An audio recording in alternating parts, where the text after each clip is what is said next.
It's the last shopping week before Christmas. It's December 17th, 2018. So maybe you're listening to this as you drive around, frantically going. There's no big toys that people are rushing around for. There's no toys this year. The LOL stuff, isn't that the big thing for the LOLs, girls? you can get them anywhere now. Yeah, they're not like, it's not like they're not available. That's right. They're popular, but they're there. It's not like Tickle Me Elmo, which in hindsight sounds like something you would not have in the Me Too movement. Tickle me, Elmo. Tickle out of me. So hopefully you found all your things. Can someone come to my house and wrap all my presents, please? Why don't you just go to the mall where they have the present wrapping thing? That's what I do. I will not be going within 300 miles of a mall. You just pull up in the Eaton Center, pull up right up to the front door, walk right in, and they've got a big stand there, and they'll wrap all your presents for you. Give a little donation to charity, boom, you're out of there, beautifully wrapped presents. Boomsies.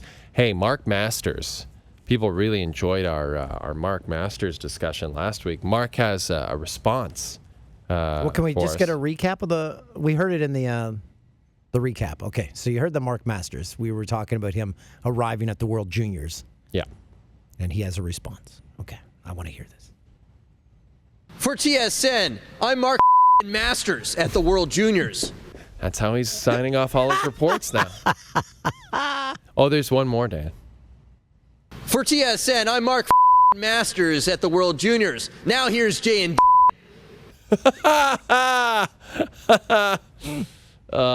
Masters. In on the joke. I love it. Great guy.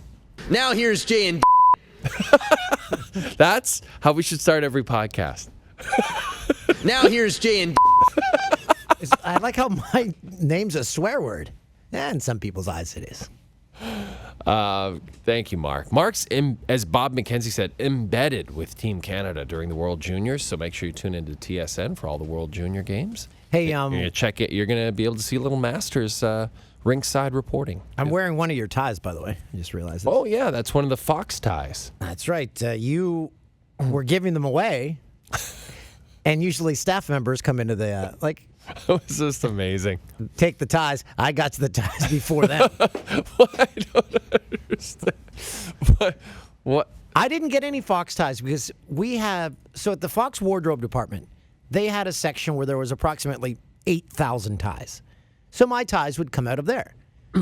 But you like skinny ties, so they bought you a bunch. They gave me my own separate tie section. I didn't have. I was on the communal tie list. Oh, so you were sharing ties with Howie Long. Oh yeah, Terry Bradshaw, and big time. Frank Thomas. And they kept trying to give me the ones that... I love Zizaz! Misha Tate. Zizaz. The paisley ties. No, not the paisley. The ones that looked like the amoebas on it. Yeah, like paisley. Yeah, I think that's what you mean. Amoebas. Amoebas. Okay, so last week we were discussing on this very podcast, were we not? Were we discussing what I should do for the weekend? Yes, we were. And I was excited because... Do we have a drum roll? Yeah. I did go somewhere. I booked it Thursday night, and I left Friday morning.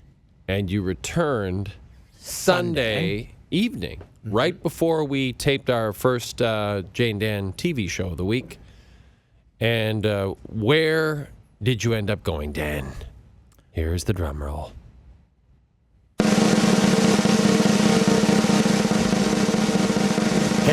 Keep it going. Keep it going, Stuff. Keep it going. Keep it going longer. Just a little longer. Just a little longer. Just a little longer. Bring up the volume a bit. Just a little bit longer. Okay. All right. New York City. The Big Apple, baby. Le Grand Pomme. Amazing. That flight from Toronto. Great choice. I Great always choice. forget how quick that... The flight is like 40 minutes. Yeah, it's so fast. And as I said, I landed. It took longer to get from the airport to the city than it did to get from Toronto to New York. You stayed in the meatpacking district. Hot, hip, cool, toolsy, on the town. Very hip. I am so fired up. Very happening. Fired up. What happened, Toolsy? Well, first off, I text my buddy Sean We've discussed him before. He did lighting on the craft tour. We all became very close friends. He and his girlfriend were flying to New York City on the same flight. What are the odds of that happening? He also tried to tell you that because he has a Nexus card, that you could come in on the Nexus line with him as a friend. He did say this. But for some reason, so I got to the airport. My flight was at like 2 or something.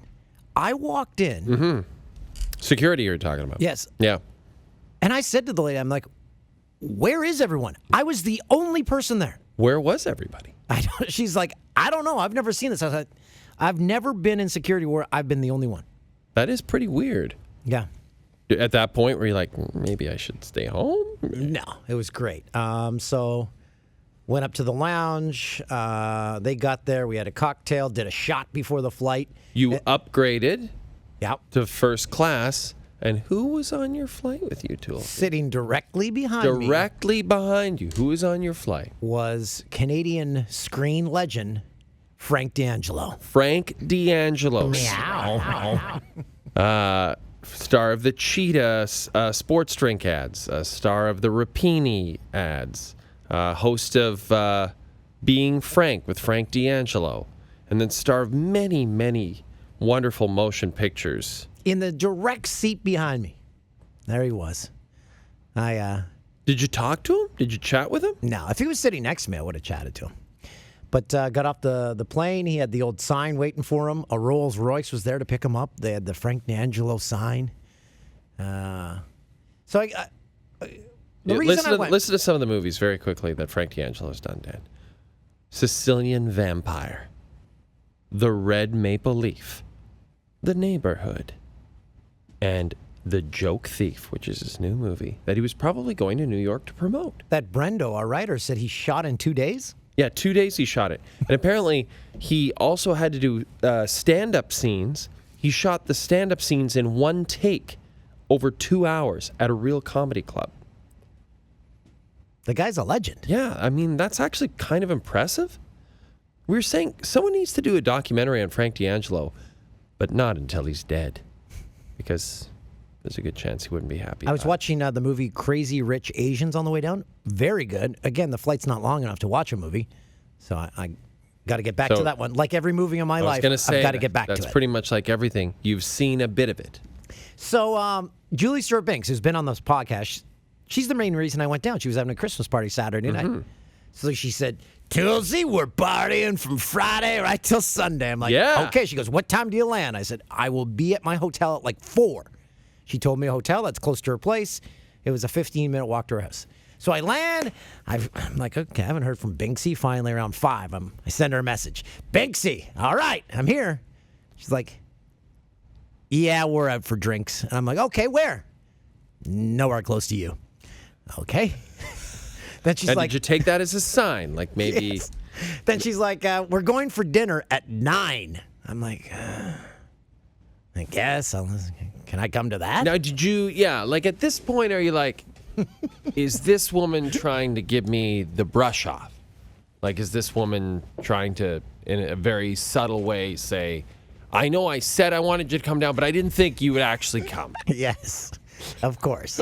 But in her defense, she was out with like 7 female friends of hers, so they were having their own thing. Okay, so you busted in on that party. Nice work. Yeah. Then eventually we met up, went for dinner, and then she had her party the next night. First person I see when I enter that party, Gary Lawless. Oh, yeah, former TSN Winnipeg guy, TSN Radio Winnipeg, Jets guy, now with the Golden Knights. That's right. They had the enviable 12:30 start on Sunday at MSG. Yeah. He and Shane Knighty were there. A great guy. I talked to them the whole night. Okay, really now nice. I understand there were a lot of females there. Yeah, that's the thing. But you spent the entire night talking to Gary Lawless, former NHLer Shane Knighty. I kept saying to them, every time the door opened, four more women would come in.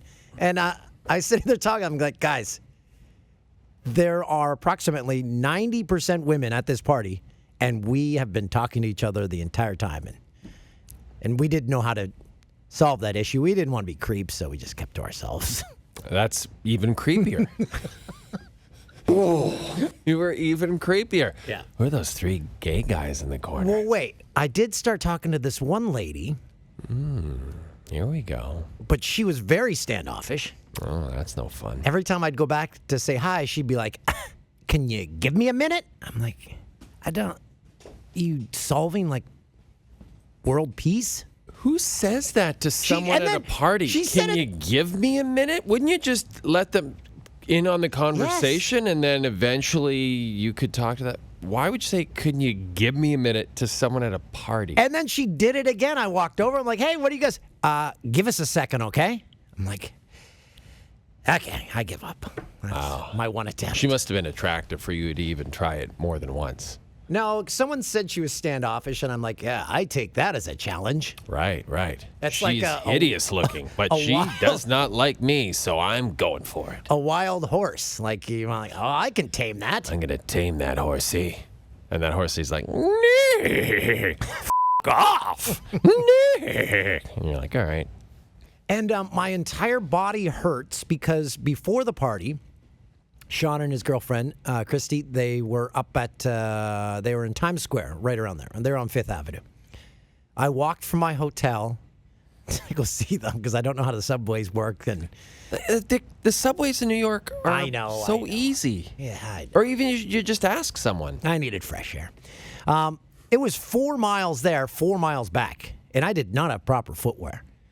What? Oh, my God.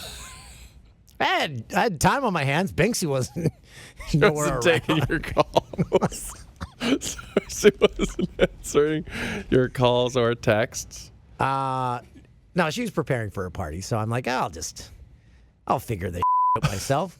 So I went up and met them, went into Trump Tower. It is as gaudy as the pictures show it to be because there was a Starbucks in there. You just stop and have a drink, maybe a Trumpsicle. There was the Trump bar. It was the saddest looking bar in the history of the world. A lot of old Republicans in there. There was a lot of Make America Great hats again. There was a guy wearing a Trump jersey. And the Trump supporters are easy to figure out because they're walking through the building. They're white. Yes. Just the white ones. And then they're also saying, "Man, this building is beautiful. This is gorgeous." Everyone else is walking in saying, "This is an eyesore." Yeah. It's been there forever. Nobody used to think that about it before he became president. They might have. Armed guards out front. And then about half or 2 or 3 blocks up, there's Saks Fifth, which has beautiful Christmas window displays. And across the street is the big NBC tree. 30 Rock. So you have a mass of humanity there. So many people, you can't move on the sidewalks. Mm-hmm. Yeah. Did you go skating at 30 Rock? No, I had to get out of there. I had to Go find. skate. Go for a little twirl. I took the back streets to get out of there. Walked by Springsteen's theater. You're a Backstreet boy. That's right. I'm a Backstreet boy. And also at that party, I forgot to mention Ryan Field, our former co-worker. Yeah, he works at. Is it CBS New York or ABC? ABC, I think. I think it's ABC New York. I think you're right. Nicest guy on earth. Yeah, he's a great guy. Great guy. So you had a good time there. You ripped it up a little bit. Mm-hmm. And also at that party, Mike Johnson, was TSN there? hockey analyst who's been on this podcast. And when I got to work on Sunday night, you had already gotten to work. You seemed totally fine. I went into the studio before you did, and I saw Mike, and Mike was like, "Hey, how's it going?" And I said, "Oh, were you at Binksy's party in New York last night?" He's like, "Yeah, we just flew back today." And he goes, "How's Dan? Is he even here?" And I said, "Yeah, he's here." He's like, "He's here? Like he's at work?" And I was like, "Yeah, he seems fine." He's like, "He's not like deathly ill." And I'm like, "No, he doesn't seem to be." But you have an amazing ability, and I will give you credit for this. Thank you. To bounce back from pure blackout drunkenness to the point where people are like, he will surely be dead tomorrow. Like, people around us will be like, well, I guess he's going to die tonight. Dan will die. And then the next day, you'll just be like, no, I was fine. I'm fine. And so, yeah, you did. You bounced back in a fantastic way. from something that Mike Johnson clearly thought you were in very dire straits. Yeah, he doesn't know me. But so then the question remains, like the woman who was being rude to you at the party, is there a chance that maybe your recollection of how you were approaching her Oh, no. might have been slightly different? No, this is early in the night. This was like 9 o'clock. Yeah, but Remember, when did you start drinking that day? 7 or 8? Oh, that's late for you. I figured it'd be 4. Because I remember I had to walk 8 miles. To sweated out the noontime drinks. I got up around 3, walked my 8 miles, and then by the time I got back, I had to go have dinner and then go to the party. Where did you go for dinner on Saturday? A place called Bubbly or Bubblies or Bubbies. I don't know. It's on the corner by my hotel. I had a chicken pot pie. Not good. I wanted to try something different. Dan O'Toole in New York. There was one piece of chicken in it. I told the guy, I'm like, what? You can't call it a chicken pot pie. There's only one piece of chicken. He's like, yeah, I'll let him know. Did anything happen? No. No, I did. I got the hell out of there. That's all. New York, all these amazing restaurants. You go to Bubbly's for chicken pot pie with one single piece of drumette. Yeah. Let me check. I'll find the name of it. Okay, you find it. While we do that, let's introduce our guest. We're always thrilled to have him on the podcast. He has his own wonderful podcast with our friend Jeremy Taggart, the Taggart and Torrens podcast. His name is Jonathan Torrens. Jonathan, how are you? What? Do you know it's a kind of a lovely full circle moment? The first time you guys ever had me on, I was working on the Jenny McCarthy show, and I was in New York City, remember? I do remember that very well. Remind me what the premise of that show was. It was 30 minutes of good-natured Friday night dry humping. This is pre-Me Too movement. Yeah, it was. Her dancers were called the Posse, but the network insisted that they had to wear kitty ears in order for that to be the name. Makes sense. It was pre-Me Too. It was a lot. And it was pop culture references, and it was a who's that of American celebrities. Right. Yeah, it was that. I'm surprised it didn't last, to be perfectly honest.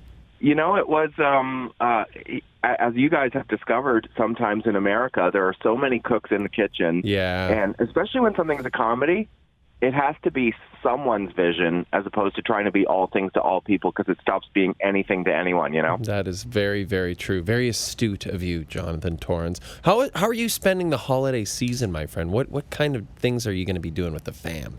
We're going to Nashville, Tennessee. Yes. Yeah, you are. Yeah, we are. We're going on Friday for just a dirty, dirty weekend.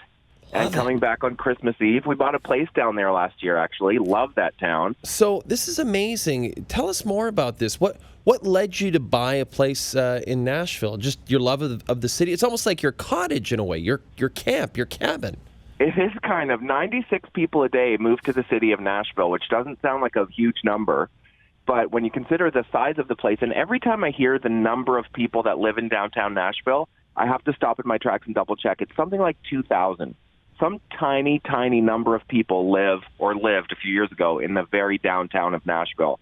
But it's on fire. I don't know when the last time you guys were there, but aside from the Country Music Hall of Fame and its tip of the hat to its country music past, it's also IT. It's a culinary destination. Vandy's there, of course. There's a new football stadium. They're building a new baseball stadium. The Preds are on fire. Like, it just feels like whoever's driving the kind of urban planning of Nashville is dialed. But what led you to go there over, say, another American city, or, you know, like, how did you and your wife sit down and say, you know what, we're just buying a place in Nashville. We're doing it. Well, we live in the rural Nova Scotia. We're fans of the country music. Yeah. We saw a few shows at the Ryman, the mother church of country music. Sure, the Grand Ole Opry. Jealous. But it's also just clean and friendly, and people say things like, we appreciate you, instead of thanks. Right. Which kind of makes you feel good inside, you know? Yeah. Did you go to the Did you go to the George Jones Museum yet? I thought you were going to say the George Street of Nashville, which I kind of loved as a way of describing the strip. Like you start with everything in Newfoundland and then default. By the way, Jay, how's double dadhood? It's very good. Thank you for asking. The second kid is so chill. I don't know if this has been your experience, but the first kid, in hindsight, was a psycho. Interesting. And the second kid has been very, almost comatose throughout the day. Maybe a mild bit of crying for the boob. But after that, he's night-night for half the day. He's a chill little guy. So it's been great, Jono. Funny, because normally nature lets you have business first and party second, because if you had your party kid first, you'd never do it again. Right. So you're reversing nature's course. Well, I think, we didn't know any better, right? Like, we just assumed that all kids were insane, like our daughter is. And as it turns out, some of them are chill. One thing we do realize, though, that he's so chill that we've already accepted the fact that he will be one of those kids that doesn't leave our house until he's 35 years old. Like, he 100% will be, he'll be like 34, will be like, there's some great apartments.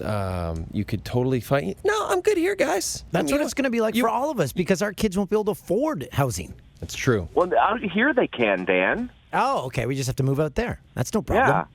Remember, you guys went to PEI this summer. You can buy a house on optimum points. It's like the 416 is unaffordable. Yeah, it is. It is East Coast unaffordable. of Canada is. You know what? Are you going to spend Christmas in Nashville? No, we're coming back Christmas Eve because our girls are 9 and 7 now. By the way, Jay, did you do the Priestley? The move where you take a present from the baby to your older kid to kind of grease the wheels? We did. The older kid has gotten plenty of attention. She doesn't need to complain about anything. I call it the Priestley because Jason Priestley suggested that to me when we were working on Call Me Fitz.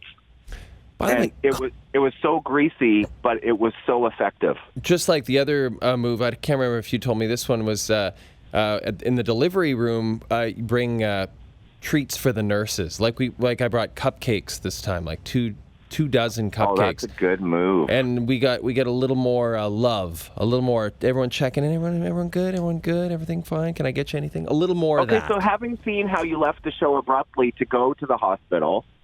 Did you have the cupcakes already, or you stopped on the way? I had them at home. Okay. So I had them at home. With regards to freshness. Exactly.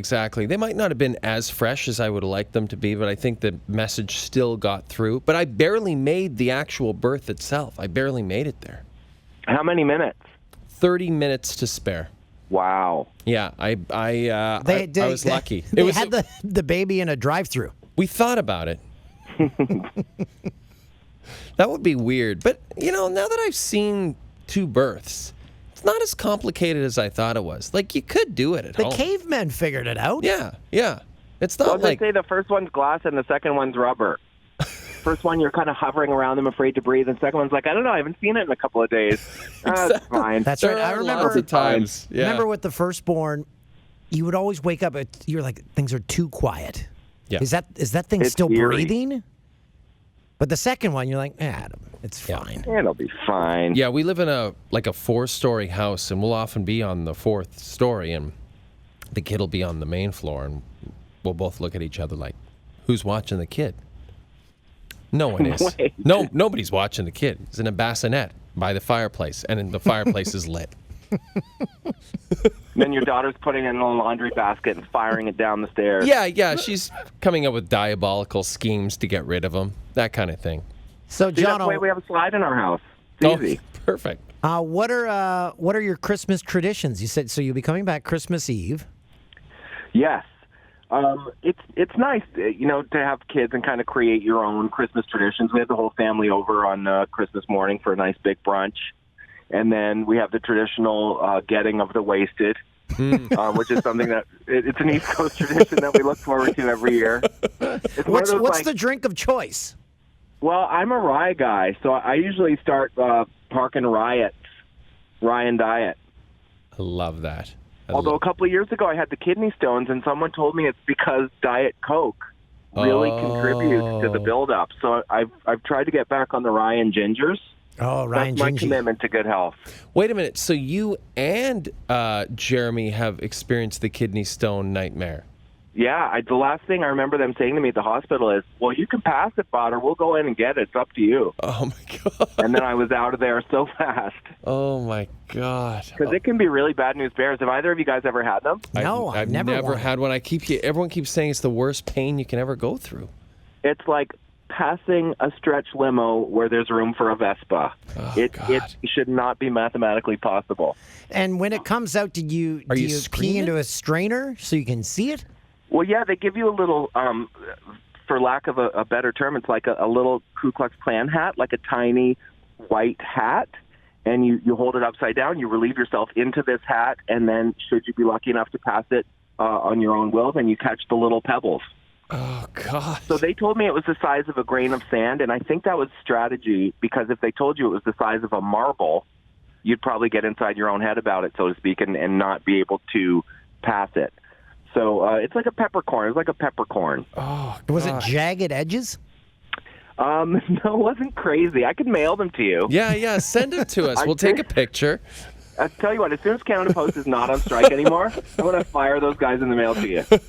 Are you guys, are you a open presents on Christmas Eve family or Christmas morning? You're going to say open casket. You an open Yeah. casket kind I of? wasn't talking about death.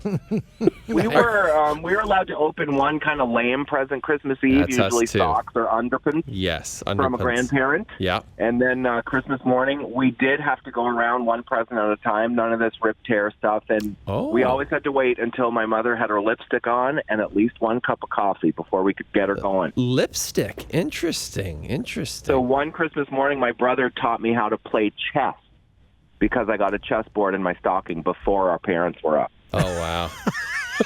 How about you guys? What are you doing? Wow. You know, it was interesting because my family was exactly the same growing up, and my dad is like a morning person. Like, he was like the get up at 6 and work out kind of guy, but he would always pull the classic, I'm going to sleep in this morning on Christmas morning. It'd just drive us insane. No, Dad, come on. Dad, come on, let's go. Let's do it. No, I'm tired. So, like, home gym styles? Oh, yeah, hardcore home gym guy. Like, there wasn't a good life. Like, what did he have down there? It's a tiny town, so you don't get your good life. You don't get your 24-hour fitness. You get, like, it's pre-Bowflex, so he had the bench, right? He had the free weights. And then Jane Fonda was big. Yeah, well, Jane Fonda was huge, as you remember back then. The VHS tapes, I remember he had those. So really, he combined it all for an all-around fitness workout on the prairies. Do you remember 20-minute workout back then? No, I don't. I remember Kiana's Flex Appeal. That was big on TSN. Yeah.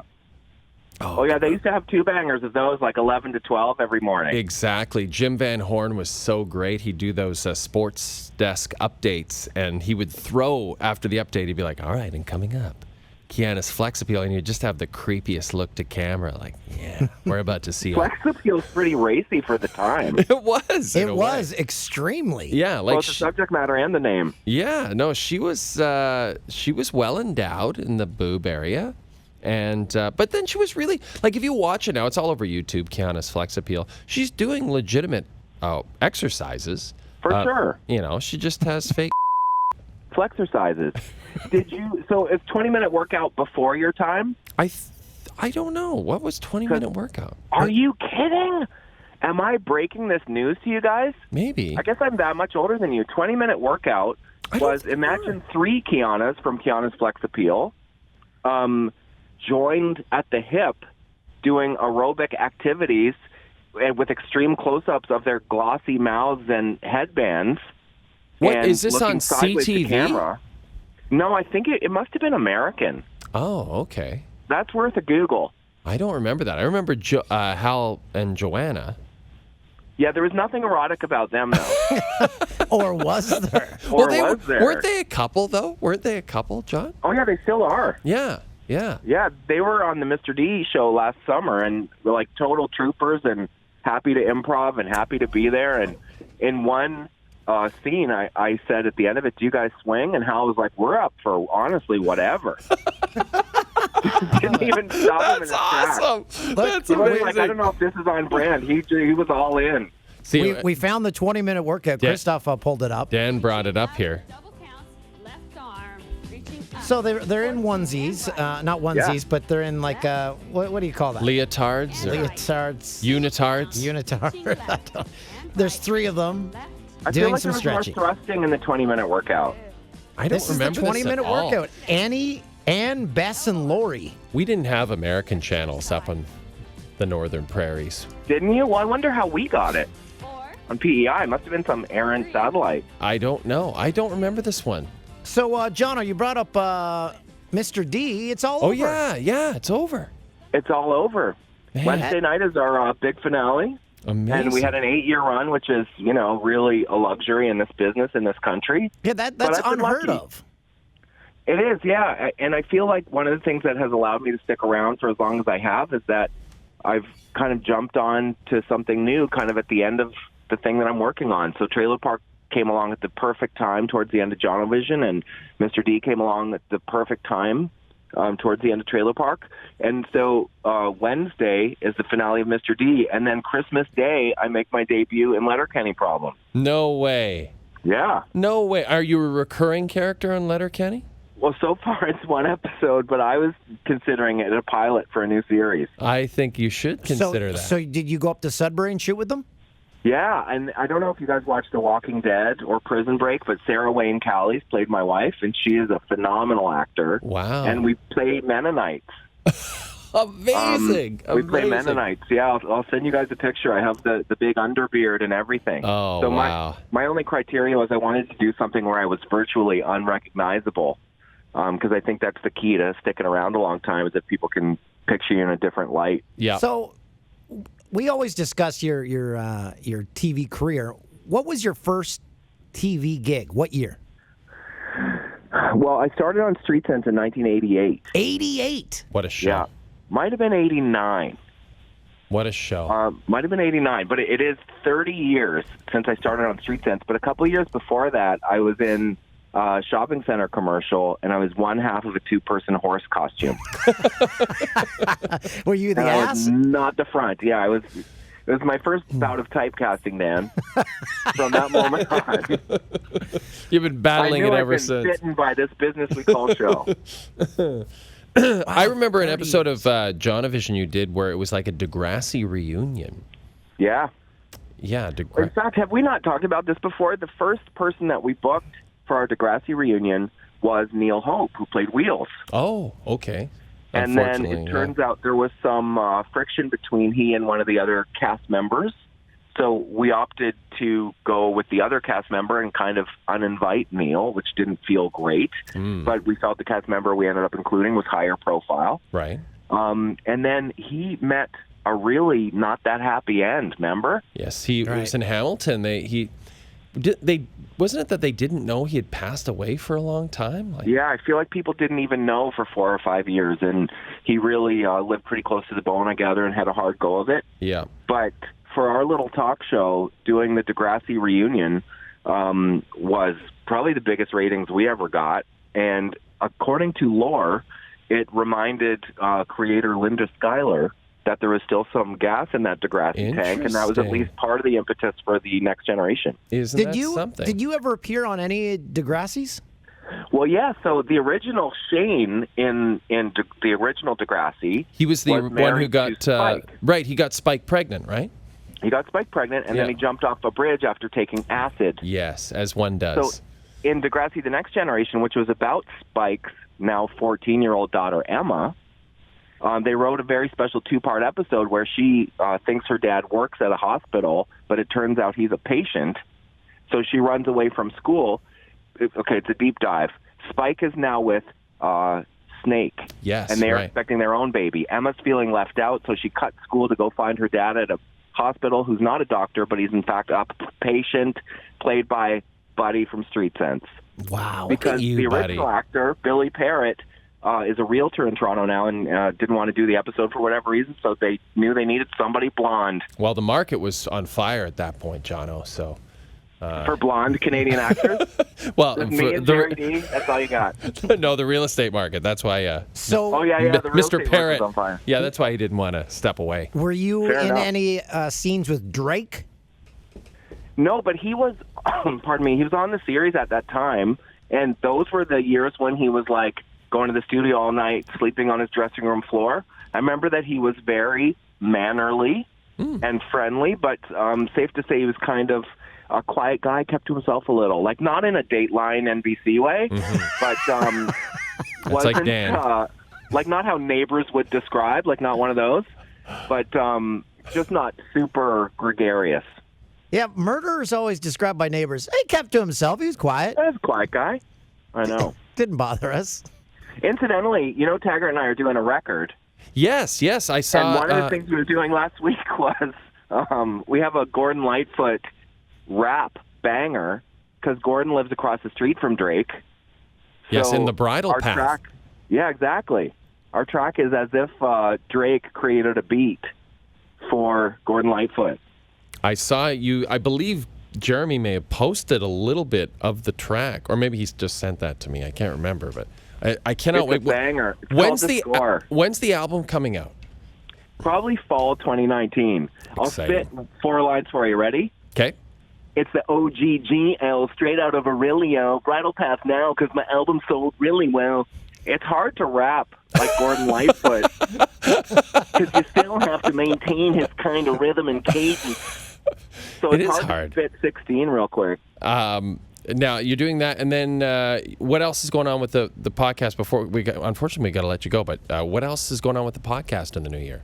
Oh, we have some dates in British Columbia in mid-January, and then Alberta and Manitoba end of February. I love it. So can we go to the website to find those dates? Please do. taggartandtorrance.ca/tour. Tour. And what are you Out here. doing for The the? tour. Are you having a viewing party for the final episode of Mr. D? I don't know what I'm doing. Oh, it's my kid's piano concert. How priorities change. I'll set the VCR, There it is. and Yeah. I'll come home and watch it in the basement with a single tear streaming down my cheek. Maybe a Ryan Ginger in your hand. There you go. You know what the Ryan Ginger's called? What? A Peterborough. A right? Peterborough Martini. Oh yeah, there It is not, is it? Nah, someone told me that. I'd never heard it, but let's go with it. Come on. That's what I'll call it from now on in my house. Jonathan Torrens, you're a delight. You're a wonderful person, and we love having you on. And we hope you have a great holiday season and have a great time in Nashville. And also with you. Guys, I can't thank you enough, so I won't even try. Bless Thanks, you, buddy. Bless you, my friend. Have a Happy good New night, Year, guys. Merry Christmas. And also with you. I love it. So they bought a place in Nashville. That's amazing. I think he mentioned that the last time he was on. That's when Taggart was in here too. Yeah, right. Yeah. That's right. Yeah, I think you're right. I think I'd love to do something like that. Should I just buy a place in Nashville, Toolsy? Perfect. I wonder if we can borrow it if we go. Yeah, just borrow the place. I don't know if he'd want your stuff in there and your Actually- shenanigans. That's the thing. People always say like, "Oh, you staying at a friend's house or something?" Yeah, I don't really like that No. because I don't want to soil their stuff, and I don't want them to ask to stay at my place and soil my stuff. Everybody's soiling stuff. Yeah, I want people cleaning up after me. If you stay at like an Airbnb or someone's house, you got to clean up after yourself. You know, I'm still a hotel guy too, Toolsy. I'm still a hotel guy too, as well. Okay, well, we got to go.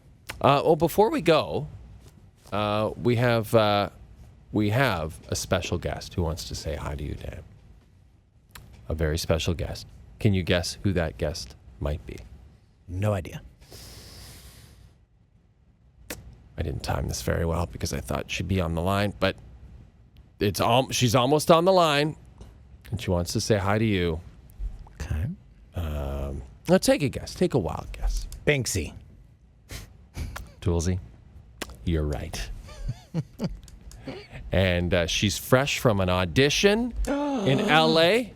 to be the next Real Housewife of Nashville. It's Julie Stewart-Binks, our old friend. Hi, Julie. How was the audition? Jay, thanks for spilling the beans out there. I didn't get my Bachelor audition, so I had to go to the Real Housewives next because obviously Toolsy will be a part of it too. You know, lots of developments from the weekend. Yeah, let's Yeah. talk about this. Dan kind of filled us in on his side of things. Binksy, I'd love to hear your take on Dan's wild weekend in the Big Apple. I cannot believe Dan is alive or was on TV on Sunday night. Like I actually, Thank you. I told Mike my group chat of girls who saw Witness Dan in all his glory, and they were pretty shocked. Dan, you made a lasting impression on New York City and all the other Canadians that were there. I have a lot of questions. I have to say, your party, whenever you have a party, I am inviting myself because of the men to woman ratio.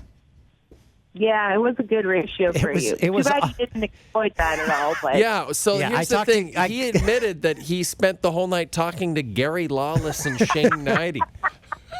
So, Yeah, he did. How do we change this, Binksy? What do we do? Toolsy, there were so many girls there that were single, lots of Canadian girls. And Binksy, I've got no game. You know this. I have zero game. Toolsy, do you remember the moment when my friend flashed you? Yes. What? Someone flashed you? That's the sign that she wants to have And do you sex. remember the other friend? She had the crazy pants on, and she was a bit standoffish. And whenever I'd go up to her, she'd say, "Give me a minute, okay?" Yeah, I remember that too. That was not an open door for you to go in. Yeah, so but you know but what was an open door? The woman who flashed you. Yeah, I was too busy talking to Gary. You were talking to Shane Knighty, trying to line up another date with Knighty. Well, Dan, man, you made it through the entire night. I think you got to 4 a.m. both nights, at least. Yep. Yeah, successful. Thank you. Although you didn't get any vagina, so that's too bad. Yeah. And, and I forgot to mention, before I went to the party, before I even had cocktail number one, I got kicked out of the bar in my hotel because of my Christmas sweater. They said it did not meet their dress code. But what about the reindeer ears? Yeah, The antlers. They didn't. Do you have those? Because I lost them. No, you gave them to a girl that you didn't get with. But, God.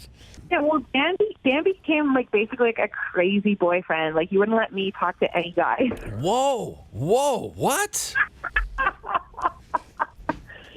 Why wouldn't you let Binksy talk to anyone? Remember you were like, I'm saving you from that guy. And I was like, no, I like him. Oh, okay. Well, I was being nice, I guess. Well, okay, now maybe I'm with Dan there. Maybe he was seeing something that he didn't like from someone that He's maybe. I'm worried about Binksy. I got to go help her out. Meanwhile, I'm totally googly-eyed, having a great convo with a hot guy. You're like, I got to interrupt this right now. See, I'm a nice friend. This is great. We've got to go do TV now. Binksy, we got to go, well, but this is amazing. We will see you. Let's all party in Vegas for my new show that will be on there, okay? Yeah. Is that confirmed? Is that happening? Yeah, it's confirmed, guys. Breaking news. No, not confirmed yet. We'll let you know if that happens. Okay, Binksy, as soon as you know, can you give us just a little, for the podcast listeners, just give us a little tease. What is this show that you may be doing in Vegas? Just guess. Vegas is a gambling town. It's also a bit of a sports hub at the moment. Oh, Put so a those two sports together. gambling show starring Julie Stewart-Banks. And you said that, not me, and it's nothing is nothing. And I'll probably be working at the Olive Garden. Most likely we've discussed that because, Dan, as you told me this summer, the money runs out, and it's about to. So. Well, I mean... It does. It does. But Peter Schreger Yeah, loves the Olive Garden, so you might see him there. I'll be his personal waitress at the Olive Garden. So Binksy, not that big. keep us posted because we'd love to bring you back on to talk about the Vegas move, the fact that when you move to Vegas, Toolsy will probably also buy a place in Vegas. Oh, I hit my microphone there. That would be an amazing thing. Toolsy, the fact that you don't have a place in Vegas I've already lined up a place at Gary Lawless's house. That's what he was doing, talking to him all night. Yes. We're all going to be at Gary Lawless's. All right. 2019. Thanks, Binksy. Have a great 2019. Okay. We'll talk to you soon. Take care. Thanks, fellas. Bye. Bye. Well, we got to run. We seriously have to go. Frank Saravalli's waiting for us, but that was great talking to Binksy. We got to talk about the Flyers. Yeah, they're garbage. All right. We will. Don't forget, we have podcasts on next Monday and the Monday after that. So New Year's Eve, Christmas Eve. Christmas Eve, then New Year's Eve. That's how the order that they go in. We've got them for you. So don't stop listening.